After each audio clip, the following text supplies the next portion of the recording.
The boomer effect. They are 78 million strong and control 70% of America's wealth.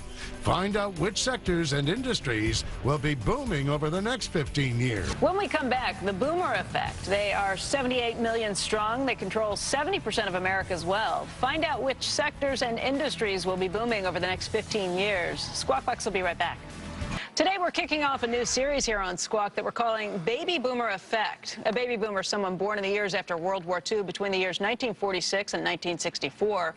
Nearly one-third of the U.S. population qualifies as a baby boomer. They control 70% of America's wealth. 10,000 baby boomers turn 65 every day, and that will continue every day for the next 15 years. With such a large portion of our population getting older, we're taking a look at the explosion expected in different parts of the economy as a result. Joining us right now to kick off our series is Ken Dychtwald. He is the president, founder, and CEO of AgeWave. Ken has been studying this topic for more than 35 years. He's the author of 16 books on this subject, and more than half of the Fortune 500 companies are his clients. Ken, thanks so much for joining us today. Great to be with you. Good morning. So we hear those numbers about retirement, and it starts to make you wonder on a couple of things. What resources do the baby boomers need to retire? And then again, what companies can benefit by catering to this group that has 70% of America's wealth? Right, and let me set up a slightly different portrait than your viewers may be thinking about. First, as you said, this is a very unusual generation, came along during this very heady period after World War II ended. 92% of all women who could have kids did, but had just under 4 kids each. So that was a lot of children. So every day, every 8 seconds, 10,000 a day, 4 million a year, babies became the lifeblood of America. But now, as you said, those same boomers are starting to turn 65. The point of it at the same time, though, is that we're living longer and longer and longer. This generation came along at the same time as the longevity revolution. So frankly, living to 60 or 65 or 70 is really not that much of a deal anymore. Boomers are thinking they might live 80 or 90 or maybe even 100 years, which leaves plenty of time for second chances and reinvention and new careers and even entrepreneurialism at 65. I don't think anybody's going to tell Bruce Springsteen he ought to get off the stage because he's 64, or that Anna Wintour should hand over, the reins of the fashion industry to Kelly Osbourne just because she turned 65. And frankly, in the money side of things, here's Warren Buffett at 83, and I don't see anybody forcing him into the Mahjong program. So what's happening is the boomers are plentiful, they're living longer, and they're reinventing themselves again and again and again. But because of their sheer numbers and their kind of lively attitude, they're going to explode a number of industries, as you've said. And if you like, I can tell you which ones I think are the ones that are going to light up. What's at the top of the list? Well, let me mention 4. First of all, anything having to do with the body. There's the age we'd like to feel, and there's the age we're going to feel. There's the youthfulness we wish we had, but then there's the debility that's going to be setting in. So anything that has to do with causing the body to feel and function better. Now, that's a wide spectrum, Becky. That could be everything from new stem cell technologies, that could be pharmaceuticals, that could be medical devices. Frankly, at the end of life, it could also be home-based care. It could also be, because the boomers like alternative things, it could be anti-aging spas, it could be vitamin supplements, it could be lasers to eliminate wrinkles from the body or sunspots. So it's not just feeling, Ken, it's because you can feel young if you look a little younger. So this whole Allergan, you wonder why Valiant wants Allergan so much. I mean, Botox, that really put them on the map, didn't it?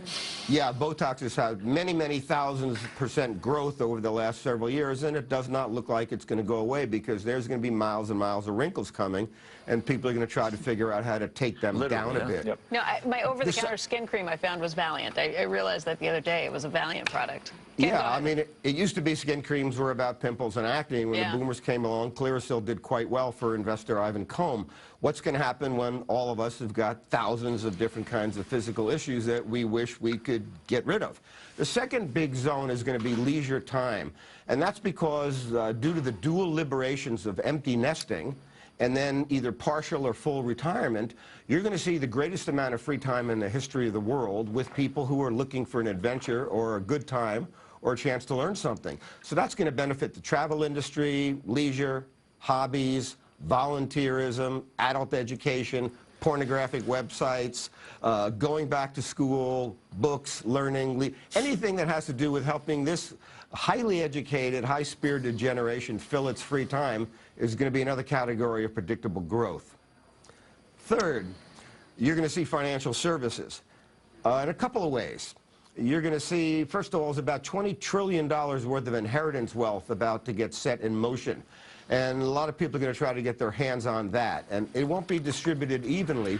About 90% of the boomers are going to get about 10% of the boomers are going to get 90% of that wealth. So fortunately or unfortunately, those that have money will probably wind up with yet even more money. But there are tens and tens of millions of boomers that have got a lot of financial catching up to do. So you're going to see all the major financial firms. It's one thing to target 25-year-olds who are lovely and look good and use ATMs and all sorts of cool things, right, but they have no money. Right. It's the 50 and 60 and 70-year-olds that the financial industry is going to be going after, helping them to shore up their finances, possibly pulling a little bit of equity out of their homes, sure, managing their inheritance and their 401ks. It's going to be very big business for the financial industry. Right. And the fourth one is housing. Do people need as much house when the kids are out of town? What about a second home? What about moving to a college town? What about relocating onto a cruise ship or moving to Costa Rica? Boomers are going to have lots of choices around housing, far more than our mom's dad, who were simply contemplating whether she or our parents were simply going to live in a retirement community. Right. The world of housing is really about to get quite interesting as boomers think about, who do I want to be next, and where would I like to live? Here in the United States, the boomers are, yes, going to be spending time on planes, and they're, yes, going to be spending time at the golf courses, but they're also going to be volunteering, and guess what? The highest rate of entrepreneurial activity in America in the last 10 years was people 55 to 64 years old. So boomers are also going to be starting businesses. That's awesome. It turns out that when we think entrepreneur, we usually think, 25-year-old Silicon Valley kid. The 50 and 60 and soon to be 70-year-olds are actually showing the greatest amount of entrepreneurial success and drive than we've ever seen in the history of America. Great crop. Ken, thank you. It's great talking to you. Thanks for having me on. Enjoy the week.